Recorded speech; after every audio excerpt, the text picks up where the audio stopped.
인플레이션이 발생해서 물가가 높아졌다라는 건 화폐의 가치가 떨어졌다라는 걸 의미해요. 똑같은 10,000원으로 옛날에는 치킨 한 마리 사 먹던 걸 이제는 반마리밖에 못 사 먹는 돈이 되었다라는 거니까 우리가 반 토막만큼 손해를 봤다면 누군가는 이득을 봤거든요. 그 누군가가 누구냐면, 안녕하세요 교영식 시청자 여러분, 금 투자하고 있는 금 7년차 투자자이자 이제 스테커스라고 하는 금거래소 운영하고 있는 조기원 작가라고 합니다. 반갑습니다.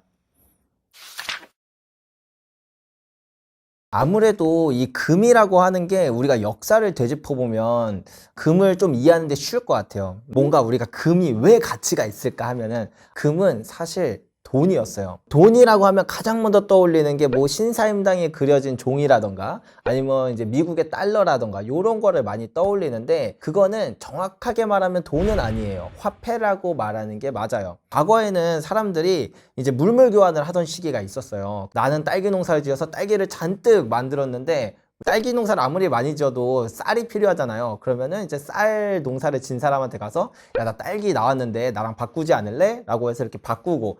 근데 물물 교환을 하면 두 가지 문제가 생겨요. 첫 번째, 물물 교환을 할 때 나는 쌀이 필요한데 쌀이 필요한 사람은 딸기가 안 필요할 수도 있는 거예요. 그러면 이렇게 교환의 매개가 잘 안 될 거 아니에요? 이런 문제가 첫 번째로 하나가 있고, 두 번째는 내가 이번에 완전 풍년이 났어요. 단뜩 나올 때는 기분이 좋죠. 근데 조금만 시간이 지나면 어떤 불안감이 드냐면, 야, 근데 딸기 이거 두면 어차피 썩는데 지금 내 부자 같은 이런 마음은 1년만 지나도 결국에 다 사라지겠다. 나는 내가 지금 갖고 있는 이 부를 1년 뒤, 5년 뒤, 10년 뒤 혹은 100년 뒤 내 자식들에게까지 전달할 수 있는 방법은 없을까라는 이런 생각을 했던 거예요. 그래서 등장한 게 바로 뭐냐면 돈이에요.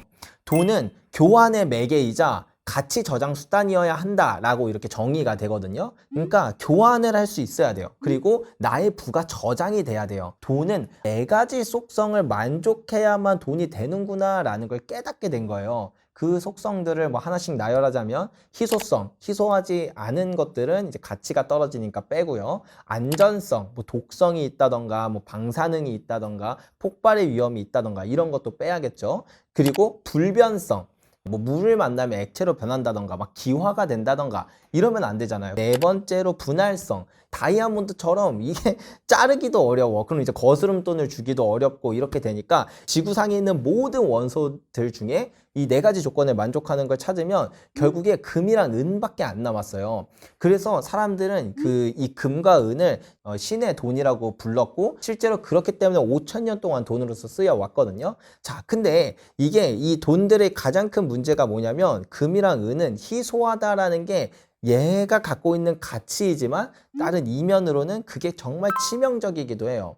금이라는 건 너무 희소하기 때문에 갑자기 많이 만들고 싶다고 해서 만들 수 있는 것도 아니에요. 그래서 등장한 게 바로 화폐예요.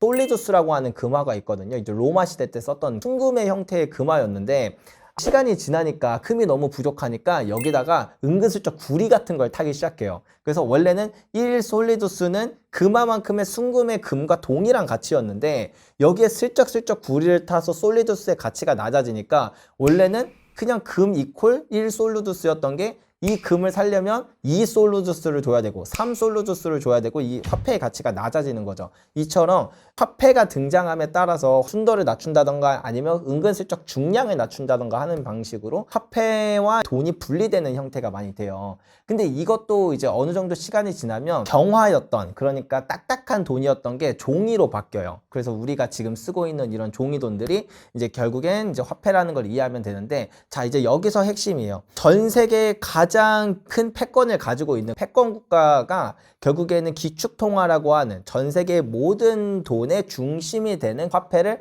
발행하게 된다라는 걸 알 수가 있어요. 그래서 우리는 미국의 달러를 중요하게 생각해 봐야 되고 미국의 정부를 정말 중요하게 생각해 봐야 되는 거예요. 미국이 발행하는 달러와 금은 그래서 반대로 움직이는 성향이 있어요. 달러의 가치가 높아지면 금 가격이 떨어지고, 달러의 가치가 떨어지면 금 가격이 올라가고, 이렇게 반대로 가는 성향이 있는데, 자, 이제 트럼프의 행정부의 행동을 한번 볼게요. 트럼프는 첫 번째, 화폐를 엄청나게 많이 풀려 그래요. 연준을 압박해서 금리를 인하해라, 돈을 풀어라. 사실 트럼프 일기 때 2018년에도 보면 트럼프가 그런 식으로 돈 풀려고 하는 압박을 많이 줬거든요. 그런 것 자체가 그만큼 화폐의 가치가 떨어진다, 달러의 가치가 떨어진다는 건 금값을 올리는 영향을 준다라는 부분이고요. 두 번째, 트럼프는 지정학적 문제를 많이 일으켜요. 예를 들면 관세 전쟁이라던가 아니면 이번에 베네수엘라를 통제하는 이런 부분이라던가 이런 것들을 보면서 지정학적 리스크를 자꾸 키웁니다. 여기다 얹어서 원래 미국이 세계의 경찰이라고 불렀어요. 그래서 이제 전 세계의 전쟁을 좀 억제하는 효과가 나왔는데 트럼프는 그런 거 하기 싫다 그랬어요. 이제 전쟁이 더욱더 억제력이 사라지니까 전쟁이 더욱더 빈번하게 일어날 수밖에 없었던 거예요. 이런 지정학적 리스크가 계속 커지고 계속 이렇게 부딪히는 이유가 더 이상 경찰이 없는 시대가 됐으니까요. 유독 트럼프 시기 때 금이 더욱더 각광받는 이유도 바로 이 부분이다. 이렇게 이해하시면 될 것 같아요.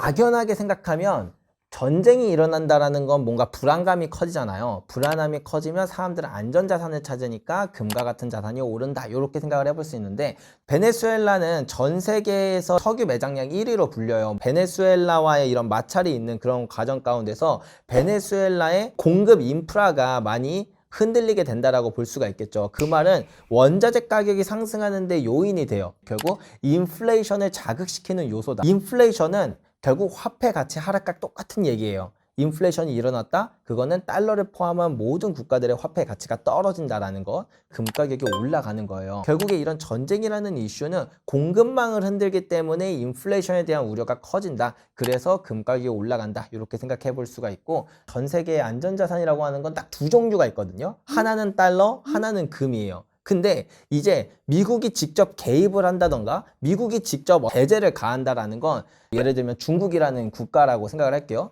야, 우리 국가도 달러 많이 보유하고 있는데 이 달러 이거 안전자산 맞아? 나 미국이랑 사이 틀어지면 이거 다 그냥 뭐 압수당하고 그냥 뭐 압류당하고 동결되는 거 아니야? 이런 걱정이 들 수밖에 없잖아요. 사실 그래서 이미 러시아 우크라이나 전쟁 때부터 갑자기 전 세계 중앙은행들이 달러를 버리고 금으로 도망가기 시작했어요. 근데 이런 것들에 더욱더 기름을 붓는 행동들이 이렇게 베네수엘라 사건이라던가 이런 식으로 나오고 있는 거다. 안 그래도 금으로 이동하고 있는 이런 움직임을 더욱더 부채질하고 있는 상황이다. 이렇게 이해하시면 될 것 같아요. 비트코인이 디지털 금이라고 불리다 보니까 많은 사람들이 비트코인이 금의 상위 호환이냐 아니면 야 비트코인은 결국엔 금한테 안 돼 뭐 이렇게 이제 다양한 이야기들이 나오는데 정확하게 말하면 비트코인과 금은 아예 다른 자산으로 봐야 돼요. 이게 왜 사람들이 비트코인을 디지털 금이라고 부르게 됐냐면 비슷한 속성들이 있어요. 예를 들면 희소성 같은 거. 비트코인도 2200만 개라는 수량이 정해져 있기 때문에 뭔가 가치가 보존될 거라는 그런 생각을 가지고 있어서 그래요. 여기다가 이제 분할성도 좋고요. 돈으로서 갖출 수 있는 속성들을 대부분 갖추고 있어요. 그래서 비트코인은 화폐가 될 수 있냐라고 하면 될 수 있어요. 하지만 비트코인이 금이랑 같은 자산이냐라고 하면 그건 정말 철저하게 다른 자산이다. 결국 비트코인과 금의 가장 다른 점은 비트코인은 투명성이 비트코인을 떠받치는 가장 큰 가치예요. 내가 보유하고 있는 이 비트코인을 모든 비트코인 보유자들이 다 증명을 해줘요. 이런 걸 블록체인 시스템이라고 하는데 근데 금은 꼬리표가 없기 때문에 가치를 가지고 있어요. 내가 한번 금이라는 자산을 사면 그 뒤에 금에 대한 유통이나 그런 정보를 아무도 알 수가 없어요. 나의 자산을 완벽하게 은닉할 수 있고 그렇기 때문에 사실 개인의 측면에서도 과거부터 지금까지 뭐 개인이든 기관이든 금을 많이 샀던 건데 국가도 사실은 그렇기 때문에 금을 사는 거예요. 각국의 중앙은행들은 온 지구상에 있는 금의 거의 20%가 넘는 양을 직접 보유하고 있어요. 만약에 금이라는 게 그냥 노란 돌덩이에 불과했다면 그 정도로 많은 양의 금을 그것도 직접 실물로 왜 중앙은행들이 보유할까를 생각하면 우리가 이해가 빨라지는데 대한민국도 뭐 미국이라던가 중국이라던가 스위스라던가 뭐 다른 국가들이랑 여러 가지 마찰이 언제든지 생길 수 있어요. 그렇게 됐을 때 우리가 갖고 있는 달러라던가 어떤 특정 대부분의 자산들은 카운터파티 리스크라는 게 있어요. 그러니까 제재를 가하면 그 자산을 이제 접근할 수 없다던가 사용할 수 없는 그런 일들이 생기는데 금이라는 건 사실 녹이면 얘가 어디 나라 산 금인지 알 수가 없다라는 거예요. 그렇기 때문에 금은 익명성이 가장 큰 무기예요. 그래서 비트코인과 금은 다른 자산이다. 실제로 가격 데이터를 봐도 비트코인과 금이 역사적으로 커플링, 그러니까 비슷한 가격 움직임을 가진 때는 거의 없어요. 오히려 비트코인은 주식, 특히 나스닥과 상관관계가 가장 높거든요. 그런 측면에서 비트코인이 지금 시가총액이 상당히 높은데 그 정도로 시장 규모가 커졌음에도 불구하고 이제 나스닥이랑 상관관계가 높다라는 건 조금 더 금과 다른 자산이라는 걸 인정해야 될 때가 왔다. 저는 그렇게 생각하고 있습니다. 금에 있어서 지금 가장 우리가 중요하게 봐야 될 포인트는 부채 문제라고 생각할 수가 있어요. 1930년대랑 가장 비슷하다라고 볼 수 있거든요. 우리가 경제를 바라볼 때 가장 크게 보면 빚을 보면 돼요. 세상은 빚으로 돌아가요. 우리가 지갑에서 5만 원짜리 하나를 꺼내잖아요. 그건 나의 자산이지만 사실 경제 원리를 정확하게 알면 그 5만 원짜리는 누군가의 빚이에요. 경제학을 공부하면 우리가 지금 살고 있는 시대를 신용화폐 시스템이라고 표현을 하기도 하고 또 다른 표현으로는 부채사회라는 표현을 써요. 처음에 우리가 이 화폐가 만들어지는 과정을 아주 이렇게 거슬러 올라가서 맨 위까지 올라가면 중앙은행에서 발권을 할 때 중앙은행이 빌려주는 거예요. 빌려주면 당연히 이자가 붙겠죠. 이런 식으로 화폐라는 건 태생부터 빚이고 빚엔 이자가 따라 붙어요. 그러면 이 풀린 모든 돈을 다시 정부가 다 흡수해서 빚을 갚는다고 해도 이자는 못 갚잖아요. 한국, 중국, 미국, 일본 모든 국가들을 다 보면 화폐 발행량이 계속 늘어나기만 해요. 부채도 계속 늘어나기만 해요.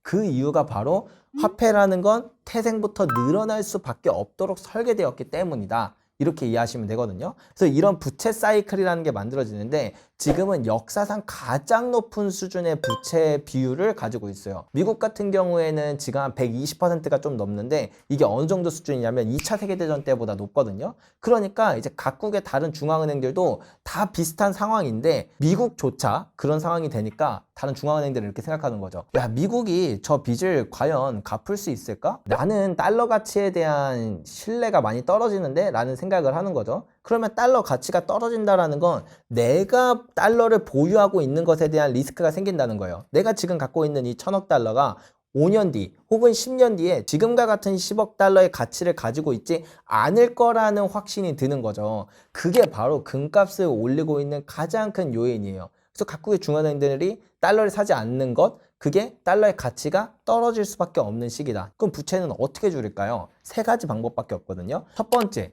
지출을 줄인다. 긴축을 하는 거예요. 근데 이 긴축이라는 게 국가의 입장에서는 쉬운 일인데 그 국가의 지도자 입장에서는 어려운 일이에요. 선거 기간이 됐어요. 뭐 월급도 더 최저임금도 올려줄 거다 하는데 저는 딱 나와서 정규직을 다 비정규직으로 만들어 버릴 거고요. 그 다음에 최저임금 폐지하고 우리 이제 빚 갚아야 돼요 여러분 이렇게 하면은 여러분들은 절 뽑으시겠어요? 그렇다 보니까 특히 선진국일수록 국가의 규모가 클수록 지출을 줄이는 건 매우 어려워요. 국가라는 건 결국에 지도자들이나 그 정치인들이 표를 받아서 당선이 되고 그것들이 이제 정책에 반영되기 때문에 그래서 과거 역사로 봐도 사실 긴축을 했던 역사가 쉽지가 않아요. 그러면 긴축은 어렵겠다라고 우리가 접어둬야 돼요. 그럼 또 다른 하나는 그냥 세금을 올리면 돼요. 근데 사실 이것도 결국 똑같잖아요. 그나마 조금 더 표를 덜 잃으면서 할 수 있는 방법은 부자들에 대한 세금을 높이는 부자 증세가 그나마 방법이거든요.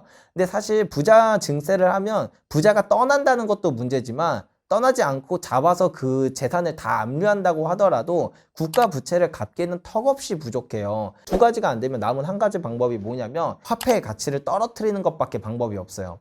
그래서 역사적으로 대부분의 국가들은 이 방법을 택했어요. 그래서 IMF는 2015년 정보부채 청산 작업이라는 보고서를 발표했는데 대부분의 선진국들 중에서 이렇게 부채 문제에 봉착한 국가들은 인플레이션을 용인했다. 적나라한 표현으로 테크니컬 디폴트가 있었다라고 이야기를 하거든요. 물가 상승을 일부러 일으키고 좀 용인하는 거예요. 그럼 어떤 일이 벌어지냐? 두 가지 효과가 나오거든요. 예를 들면 이 물이 1,100원이에요. 1,000원이 이 물가격이고 100원은 부가세라고 하는 세금이에요.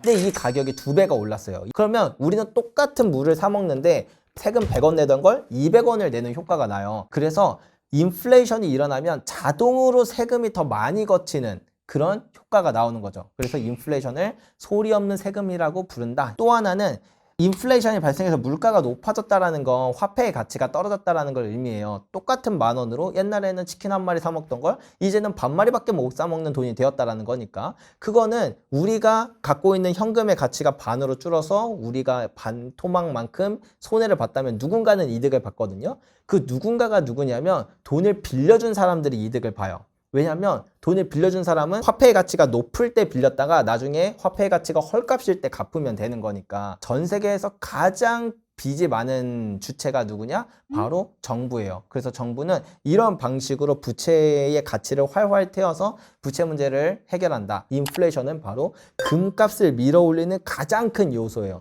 그래서 우리가 주목해 봐야 될 포인트는 바로 이 부채 문제가 이제 한계에 봉착했고, 그것을 더 이상 뒤로 미룰 수 없기 때문에 이 과정에서 인플레이션이 일어난다는 걸 주목해야 한다. 이렇게 말씀드릴 수 있습니다. 결론부터 먼저 말씀드릴게요. 사실 트럼프의 정책 방향이 추후에 다음 미국 대통령의 방향과도 일치하게 간다라고 한다면 결국엔 비트코인과 금 둘 다한테 좋을 거라고 생각을 해요. 지금 각국의 중앙은행들이 왜 달러를 버리고 금으로 가고 있느냐? 브릭스라고 하는 국가들은 왜 화폐 시스템을 다시 만들려고 하고 있고, 화폐의 가치가 왜 이렇게 빠르게 떨어지고 있느냐는 지금 화폐 시스템이 바뀌고 있다는 걸 이해해야 돼요. 자, 근데 이 화폐 시스템이 바뀔 때는 그 담보가 되는 담보물이 되게 중요해요. 1944년에는 이제 2차 세계대전이 끝나고 각국의 정상들이 다 모였어요. 그래서 어떤 국가의 화폐를 기축통화로 세울 거고 그거에 대한 담보물을 뭘로 할 거냐에 대한 심도 높은 그런 회의가 있었거든요. 이걸 이제 브레튼 우즈 회의라고 해요. 근데 그때 이제 양대 산맥이 있었어요. 원래 패권국이었던 영국이 있었고, 그 다음에 이제 신흥 패권국인 미국이 있어요. 이 둘이 이제 치열하게 싸우는데, 영국에서는 지금 현대 경제학의 아버지라고 불리는 케인즈가 나와서 얘기했죠. 우리 방코르 시스템이라는 걸 가보자. 옛날에는 우리 금을 돈으로 썼었잖아. 근데 금의 생산량도 한정적이고 금이 뭐 흔하진 않지만 때때로 너무 많이 나와서 갑자기 가격이 이제 급변동하게 되면 그게 또 화폐 가치에도 영향을 미치지 않냐. 그러니까 금 조금, 은 조금, 동 조금, 뭐 원유 조금 막 이런 식으로 다양한 원자재들을 담아서 이렇게 하나의 바스켓으로 만들면 변동성이 극단적으로 낮아지고, 그리고 또 이런 다양한 상품군을 담았기 때문에 화폐도 이제 좀 더 넓고 많은 유동성을 확보하지 않겠냐라는 이야기를 했어요. 사실 천재적인 발상이고, 지금 다시 화폐 시스템이 바뀌는 과정 가운데서 이쪽에 대한 비중이 되게 높아지고 있거든요. 여하튼 그때는 이제 영국의 패권이 지고 이제 미국의 패권이 떠오르던 시기다 보니까 미국은 전 세계 금의 70%를 독점하고 있었어요. 미국 입장에서는 방코르 시스템 달갑지 않죠. 옛날처럼 다시 근본이제로 돌아가는 게 미국이 가장 큰 파워를, 그런 패권을 가질 수 있는 길이었어요. 그래서 그때는 미국의 근본이제가 이제 다시 채택되게 됐습니다. 정확하게 말하면 금태환제인데, 금이 담보가 되는 시스템으로 바뀌게 됐다라는 거예요. 보통 이렇게 화폐 시스템이 바뀌는 과정 가운데서 화폐의 가치가 재평가가 이루어지고 그 싸우는 자산들끼리 엄청나게 가격이 폭등을 해요. 그래서 이제 금태환제도가 되면서 금에 대한 가치가 폭등을 하게 됐는데, 이 똑같은 일이 1970년에도 이루어져요. 1970년에 미국이 이제 너무나도 많은 화폐를 발행하니까 다른 국가들이 달러가 너무 많이 풀린 것 같다. 달러 줄 테니까 금으로 바꿔줘 하면서 가져가기 시작하니까 미국의 금보유량이 미친 듯이 줄어들기 시작했어요. 이대로 가면 미국 파산이다. 이렇게 생각해서 더 이상 달러 가져와도 금으로 못 바꿔준다. 배째라. 이런 식으로 했던 이제 사건이 닉슨 쇼크라는 사건이거든요. 그러면서 다시 이제 각국에서 다양한 이야기가 돌아왔어요. 이제 미국 달러 끝난 것 같은데 우리 근본이제로 돌아가야 한다라고 말하는 이 근본이제파가 있었고, 이제 그게 영국이나 프랑스 위주였거든요. 미국은 여기서 이대로 근본이제로 돌아가면은 미국의 패권은 끝인데 뭔가 다른 방법은 없을까라고 하다가, 그때 당시는 이제 2차 산업혁명이 지났던 시기다 보니까 석유가 모든 산업에서 가장 중요한 것이었어요. 그래서 검은 금이다 라고 표현을 할 정도로 석유에 대한 의존도가 상당히 높았거든요. 그래서 당시에 국무장관이었던 헨리 키신저가 묘안을 내요. 이제 중동 지역에서는 전쟁이 많고 하다 보니까 사우디한테 가서 얘기하는 거죠. 너네가 석유 팔 때 무조건 달러로만 받아줘 라고 하는 그런 페트로달러 시스템이라는 걸 이제 제안하게 됐어요. 그래서 석유가 돈인 시대로 갈 거냐, 혹은 금이 돈인 시대로 갈 거냐, 이 두 가지가 1970년대에 치열하게 싸웠어요. 결국엔 여러분의 생각대로 금이 졌어요. 석유가 이겼습니다. 근데 재밌는 게 뭐냐면 금과 석유가 싸워서 금이 졌는데 석유 가격도 폭등하고 금 가격도 26배가 폭등했다는 거예요. 그러면 이 둘의 싸움에서 진짜 진 사람은 누구냐면 그냥 달러를 갖고 있었던 사람만 졌어요. 현찰을 갖고 있었던 사람만. 트럼프는 미국의 입장에서는 다시 근본위제로 돌아간다? 근본위제로 돌아가면 사실 미국의 패권이 그 정도로 세지진 않을 거예요. 미국은 근본위제로 돌아가기 죽어도 싫을 겁니다. 그래서 트럼프가 자꾸 비트코인이나 암호화폐 같은 것들을 이야기하는 게 근본위제는 싫은데 다른 화폐 시스템에 대한 묘안을 이야기하기 위해서 암호화폐라는 개념을 끌고 와서 금과 비트코인이 붙는 구도로 가고 있어요. 만약에 이 구도로 그대로 이어진다라고 한다면 이 화폐 시스템이 바뀌는 과정 가운데서 싸우는 두 담보물의 가격이 둘 다 올라요.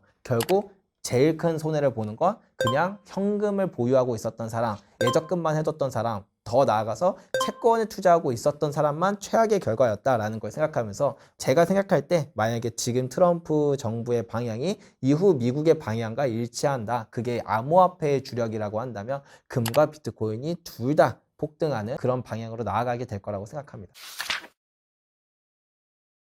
제가 금 투자를 하고 있어서도 있지만 저는 진짜 금이라고 생각해요. 보통 우리가 어떤 위기나 아니면 그런 불안한 일이 생길 때 현금을 최대한 보유하려고 하잖아요. 왜냐하면 주식 가격도 떨어지고 부동산 가격도 떨어지고 다 떨어지니까 이제 현금을 좀 보유하고 있어야 내가 손해를 안 볼 수 있고, 현금을 보유하고 있으면 나중에 그런 가격들이 다 떨어졌을 때 되게 저렴하다, 줍줍할 수 있는 기회로 작용할 수가 있으니까. 근데 지금의 위기는 우리가 조금 다르다라는 걸 이해해야 돼요. 지금의 위기는 사실 현금을 갖고 있는 게 가장 큰 리스크예요. 근데 때때로는 이런 경제 위기의 수준이 너무 심해지면 오히려 자산 가격이 다 떨어지면서 현금 가격이 올라가기도 해요. 현금을 들고 있는 것도 리스크인데 안 들고 있는 것도 리스크예요. 그래서 저는 어떻게 하냐면 저는 그냥 금을 들고 있어요. 왜냐면 현금의 가치가 떨어지면 금 가격이 올라가서 현금의 가치가 뚝뚝 떨어지는 시기 때 날 보호할 수 있죠. 근데 만약에 경제 위기가 와서 막 자산 가격이 다 떨어져요. 그러면 어떻게 되냐면 사실 금 가격도 한 20% 정도 떨어지거든요. 근데 우리나라는 원달러 환율이 치솟아요. 금은요 달러로 표시돼 있어요. 국제 금 시세가 20% 떨어져도 원달러 환율이 2배 가까이 폭등하는 일들이 생겨요. 내가 금을 갖고 있으면 경제위기가 와도 나는 이득을 보고, 경제위기가 아닌 현금의 가치가 뚝뚝 떨어지는 그런 시기로 가도 나는 내 자산을 충분히 지킬 수 있고 오히려 금 가격이 크게 상승하면서 큰 수익을 얻기도 한다. 그래서 저는 진짜 최소한의 생활비 빼곤 저는 다 금으로 옮겨놓는 이유가 지금의 상황에서 특히 트럼프 정부인 이런 다양한 지정학 리스크, 인플레이션 이런 리스크들을 감안할 때 가장 안전한 자산은 금이라고 생각해서 그렇게 운영하고 있습니다. 둘 다 맞아요. 조금은 다를 수도 있다라고 생각이 드는 게, 어떤 경제위기가 온다 그러면 뭘 사야 되냐 하면은 금, 달러, 안전자산이다 이렇게 얘기를 해요. 실제로 데이터로 검증을 해보니까 경제위기 때 다 금 가격이 20%씩 떨어지는 거예요. 물론 제가 방금 전에 말씀드린 것처럼 우리나라 안에서는 원달러 환율이 치솟기 때문에 국내 금 가격이 올라서 안전자산의 역할을 하지만 어떤 본질적으로만 보면은 경제위기 때 금 가격이 오른다? 그래서 안전자산은 아닙니다. 오히려 반대로 경제위기 때 금 가격이 떨어진다. 근데 왜 금을 안전자산이라고 불렸을까는 과거에 대부분의 위기는 인플레이션을 반영했어요. 그러니까 화폐의 가치가 갑자기 뚝뚝 떨어지면서 그동안 평생 모았던 내 1억이 하루아침에 갑자기 무슨 계란 한 판밖에 못 사는 돈이 돼버리고 이런 식의 위기였어요. 대부분 옛날의 위기들이.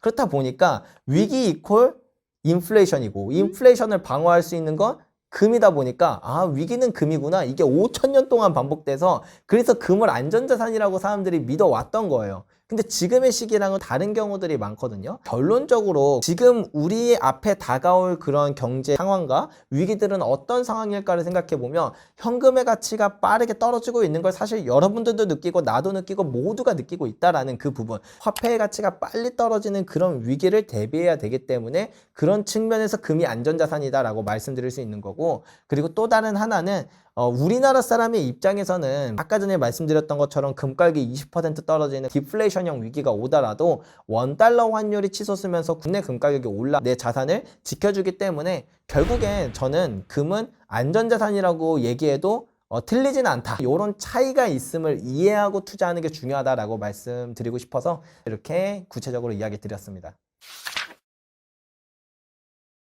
기억해야 될 키워드 이제 정리해서 3가지로 말씀드릴게요. 첫 번째, 부채. 자본주의라는 건 결국에 부채가 늘어날 수밖에 없는 구조로 이루어져 있고 부채의 한계점에 봉착했다. 그래서 각국의 중앙은행들이 현금을 버리고 금으로 이동하고 있는 이런 흐름, 부채 문제를 이해해야 한다. 부채 문제를 해결하는 방법은 결국에 인플레이션밖에 없다라는 그런 측면 때문에 우리는 인플레이션에 주목해야 돼요. 지금은 인플레이션이 안정된 것처럼 보이지만 결국에 이 인플레이션은 계속 반복될 수밖에 없다라는 걸 이해해야 되고요. 마지막으로 3번째, 그런 과정 가운데서 이제 각자 도생의 시대로 가고 있다라는 겁니다. 국가들이 예전에는 세계화라고 했어요. 우리가 쟤네랑 좀 사이가 좋진 않아도 쟤네 인건비 싸잖아. 야, 그래서 공장 옮겨 놓자. 아, 쟤네 마음에 안 들긴 하는데 그래도 쟤네 원자재 싸잖아. 야, 저기랑 거래하자. 이런 식으로 했던 세계화 시대였어요. 근데 지금은 탈세계화로 가고 있다는 걸 주목해야 돼요. 그래서 서로 블록화, 그러니까 다극화돼서 우리끼리 잘 먹고 잘 살자. 야, 쟤네랑 너무 엮이면은 네가 갖고 있는 것까지 다 뺏길 수 있어. 이런 식으로 서로 불신의 시대로 가고 있다라는 점. 이런 부분들은 더욱더 그런 전쟁과 같은 지정학적인 문제, 그리고 또 인플레이션에 대한 부분, 이 2가지를 같이 키우는 요소기 때문에 이 3가지를 집중해서 우리가 시장을 바라본다라고 한다면 왜 내가 금을 지금 꼭 보유해야만 하는지, 그렇다고 해서 금을 뭐 내 전 재산에 다 투자해라 이런 이야기를 드리는 게 아니라 내 자산을 지키기 위해서라도 금을 왜 꼭 일부라도 보유해야만 하는지에 대한 그런 부분들을 여러분들이 충분히 이해하실 수 있을 거라고 생각합니다.